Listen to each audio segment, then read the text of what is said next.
I had to realize that the only person that was causing the chaos in my life was me. No matter how much I tried to put the blame on other people, putting their expectations on me, or me thinking that they ruined my life, essentially, I let them do it.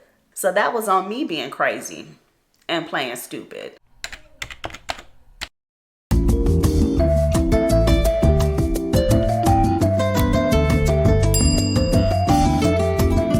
Hello, my love, and welcome to my channel. I am Serena Nicole, and today I will be sharing my journey of overcoming burnout through mindfulness and feminine energy. This is a story about how I messed my life up, yes, but more importantly, how I'm reclaiming it, and if any of the things that I say or have done resonate with you, how you can as well. I was the master, the queen of the burnout and perfectionist game. When you are someone who's smart and talented and people see that, they start putting these expectations on you. Expectations that you are supposed to be great and do all of these great things and be excellent. And there's nothing wrong with that. But if it's not what you truly want in life, you will end up depressed and just wondering what is going on, like I did. So my life became this endless pursuit of perfection and excellence and being a strong, independent woman that was just relentlessly always competing and trying to achieve these educational and career goals. And while I do love education, I do love learning, the rest of it wasn't really me. But I will be honest and say that I never really got on the independent bandwagon. I've always been a damsel in distress. I've always known that I am kind of dependent. And so while y'all were juking and jiving to Boosie and Webby in the club, I was indeed not on, and I sat down. I let y'all have that. But I did fall into the trap of other modern societal expectations of I'm supposed to be a career woman and I'm supposed to basically be a man. I'm supposed to be a man in women's clothing. And that did not sit well with me. That did not sit well with my spirit. And it also was not in alignment with the life that I had wrote about in Miss Stevenson's 11th grade class. We were in her business law class, and she told us to write out basically our lives and how we wanted it to be. And I was so far removed and out of alignment with that.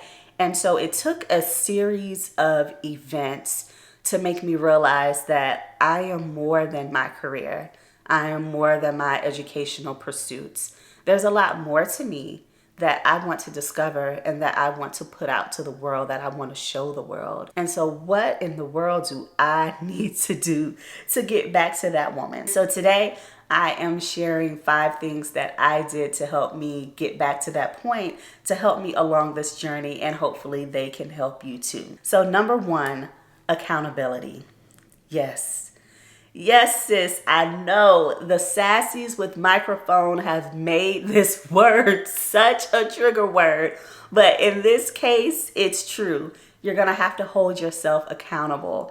I had to realize that the only person that was causing the chaos in my life was me. No matter how much I tried to put the blame on other people, putting their expectations on me, or me thinking that they ruined my life, essentially, I let them do it. I'm the ones that let them into my life, or I'm the ones that listen to their advice. And I will say that all advice is good advice, but all advice is not useful. It was my fault that I was letting this useless advice take control over my life. And it was coming from people whose lives I really didn't even want to live anyway. So that was on me being crazy and playing stupid. But once I started to get a hold of this accountability, it was like, okay, what do we do now? And so that's when I started to journal and just meditate and pray and figure out how I let all of this happen. What was in me? What were the limiting beliefs that I was believing that I couldn't have the life that I wanted and I couldn't live a joyful and peaceful life? So holding myself accountable, knowing that it was me who was essentially ruining my life, gave me hope to say I can be the one, along with God,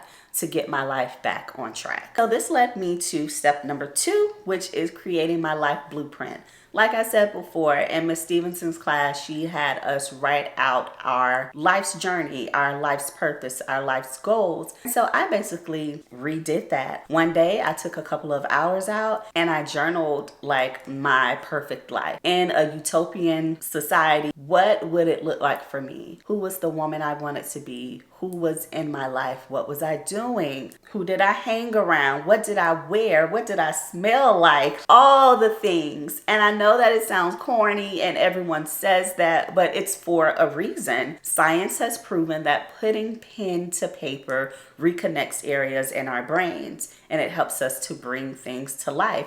It's why when you study, they always tell you to write things out because you start to remember it. So doing this practice and writing out my life, it led to other things. Like I said, I started to write out some of the limiting beliefs that was holding me back from recreating this life. And looking back at them, it was like, okay, these are crazy. These are things that I can definitely overcome, or things that I'm making up in my head and that make no sense. Or in other words, maybe there is some truth to this, but I can have faith. I can be a little delulu and I can overcome them. There's nothing stopping me being the woman that I want to be. So to this day, when I'm feeling down, when I tell people my hopes and dreams, which you should not do very often, and they tell me that it's not possible. You know, everyone's favorite words is, that's not realistic.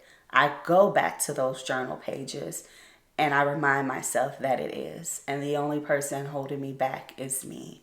And I can let go of the advice. I can let go of the ridicule. I can let go of the negativity that everyone else is projecting on me and just let it go and pray about it and meditate about it, which leads me to step number 3, which is mindfulness and meditation. When I tell you this was the game changer, I thank God every day for allowing one of my professors to introduce me to mindfulness and meditation. Like, if you're like me and your brain runs 10,000 miles an hour and you're always thinking about today, yesterday, tomorrow, and a year from now, mindfulness and meditation will help you so much. It has just helped me to be more aware, to be more in tune with my body, which was something that I was having issues with.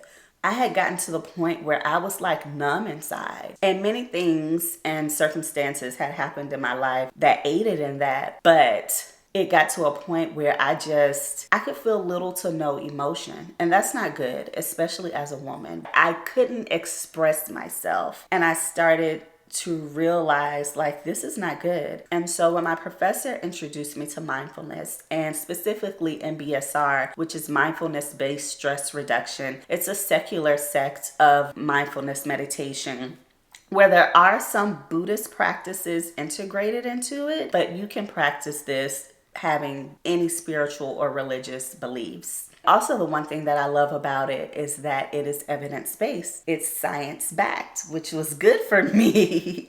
It was actually developed by Dr. John Kabat-Zinn, who was a physician at the University of Massachusetts, I believe. And he just started to see that stress was a big factor in some of his patients' chronic diseases. Like, it was an underlying factor that was affecting their lives. And so he took some of the Buddhist teachings and just all of the observances through his practice to create MBSR, and it has been a game changer for me. It has slowed down my life, really allowed me to look within myself and be aware and present and feeling all of the feels and all of the things, which doesn't feel good all the time, but it is useful and it helps you to really get into contact with your intuition. And for me, with the Holy Spirit as well. I can literally feel in my body when something is off, when a decision doesn't feel good, when a decision feels right. And as woo-woo as it sounds, and I used to think that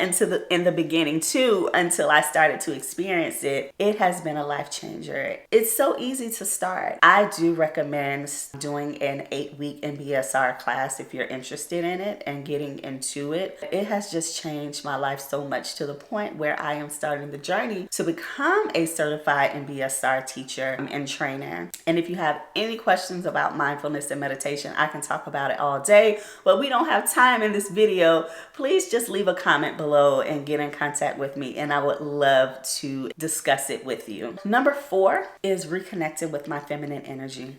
I know, we are tired of hearing about it on TikTok and Instagram, but I'm here to tell you that there is some truth into it. A lot of women today, and me included, we were basically men in dresses to the point where it was like we just didn't know how to receive. We don't know how to just sit back, receive, and enjoy life and be fun and spontaneous and stop thinking and controlling all of the time. I was guilty of this. I just didn't know how to relax. Like, spontaneity was something that was extremely foreign to me. It's something that I am still trying to work through. And that comes from a sense of always wanting to be in control and in your head and not in your body. And just being afraid of letting go and not being vulnerable. Basically, trying to be perfect. Exude this perfectionism to the world. And it's so damaging. It is so damaging. And once I just started to let all of that go, to just show up as me, to show up as Serena, things started to change. I've always been a girly girl.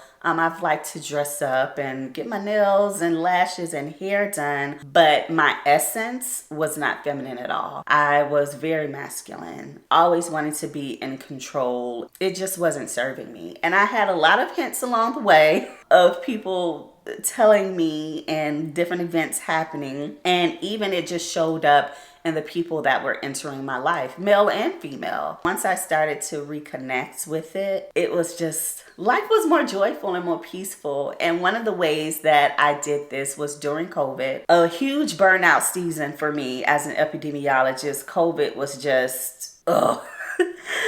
So during COVID, me and my friends started to go on nature walks and hikes. It just changed us. I still can't put a finger on it, how just walking and being in nature and breathing fresh air, just what that does to you. It just makes you want to be more connected with nature and God and yourself and your feminine energy. It was a game changer. And so also it helped me to try to dibble and dabble in other things that brought me joy and just appreciate being a woman. Yes, there are moments in life where we're going to have to use our masculine energy. Like, I have to use it at work. My work is very analytical. I have to be in my brain, but I still try to find moments where I can just be a woman and be happy with being a woman.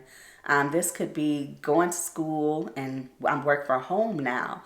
But when I go to school, I try to look nice and wear dresses. I'm just joyful. And once you start to reconnect with your feminine energy, you start to notice that people treat you differently. They become more soft towards you. I don't know if that's a good word, but they treat you more softly. They treat you with care. Everyone, male or female. I was like, I like this.